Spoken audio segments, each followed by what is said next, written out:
হরে কৃষ্ণ। আজ অধ্যয়ন করব শ্রীমদ্ ভগবত গীতার যথাযথ প্রথম অধ্যায় বিষাদ যোগ। ওম নমো ভগবতে বাসুদেবায়, ওম নমো ভগবতে বাসুদেবায়, ওম নমো ভগবতে বাসুদেবায়।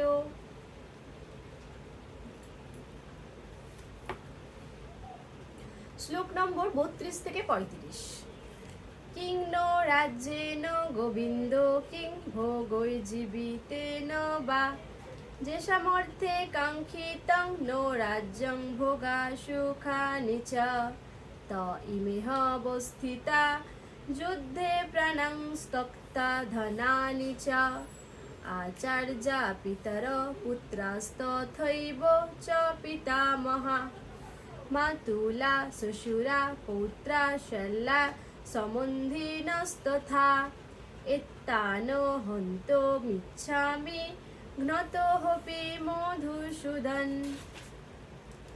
অপি ত্রৈলোক্য রাজস্য হেতো কিং নো মোহে কৃতে নিহত্য ধাত্রী রাষ্ট্রান্ন কা প্রীতিশা জনার্দন। অনুবাদ: হে গোবিন্দ, যাদের জন্য রাজ্য ও সুখ ভোগের কামনা, তারা সকলেই যখন দেখছি এই রণক্ষেত্রে আজ উপস্থিত, তখন আমাদের রাজ্যে কি প্রয়োজন? সুখ ভোগ বা জীবন ধারণেই বা কি প্রয়োজন? হে মধুসূদন, যখন আচার্য, পিতৃব্য, পুত্র, পিতামহ, মাতুল, শ্বশুর, পৌত্র, শ্যালক ও আত্মীয় স্বজন সকলেই প্রাণ ও ধনাদির আশা পরিত্যাগ করে আমার সামনে যুদ্ধে উপস্থিত হয়েছেন, তখন আমি তাদের হত্যা করতে চাইব কেন? এমনকি তারা যদি আমাকেও বধ করেন।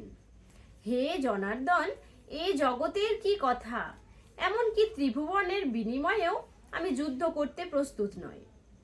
ধৃতরাষ্ট্রের পুত্রদের হত্যা করে আমরা কি সন্তোষী বা লাভ করব?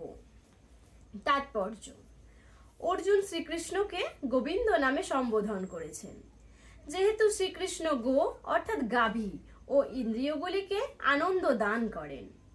এই তাৎপর্যপূর্ণ নামের দ্বারা সম্বোধন করার মাধ্যমে অর্জুন ইঙ্গিতে জানালেন কিভাবে তার নিজের ইন্দ্রিয় তৃপ্ত হবে।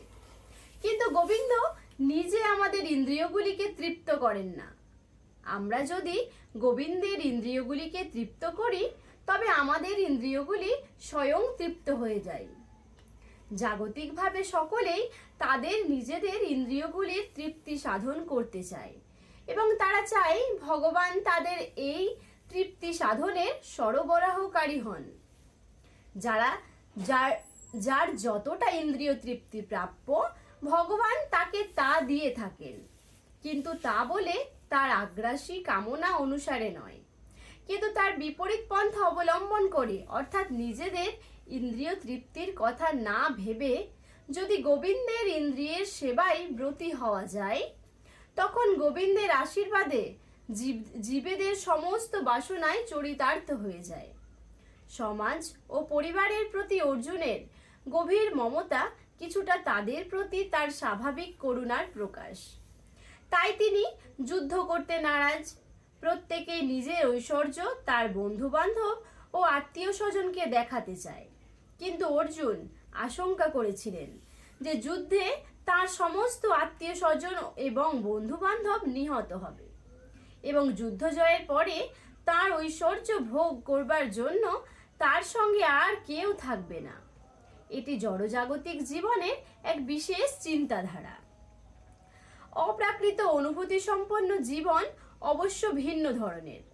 ভগবত ভক্ত যেহেতু ভগবানকেই তৃপ্ত করতে চান, তাই ভগবান চাইলে তিনি পৃথিবীর সব রকম ঐশ্বর্য ভগবানের সেবার জন্য গ্রহণ করতে কুণ্ঠিত হন না। ভগবান যখন চান না, তখন তিনি একটি কর্পদকও গ্রহণ করেন না।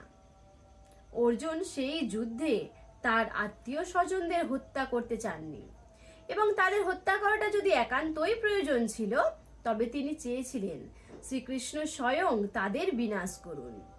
তখন অবশ্য তিনি জানতেন না যে যুদ্ধক্ষেত্রে আসার পূর্বেই ভগবান শ্রীকৃষ্ণের ইচ্ছায় তারা সকলেই হত হয়েছিল। এবং শ্রীকৃষ্ণের সেই ইচ্ছাকে রূপ দেবার জন্য তিনি ছিলেন কেবল একটি উপলক্ষ মাত্র।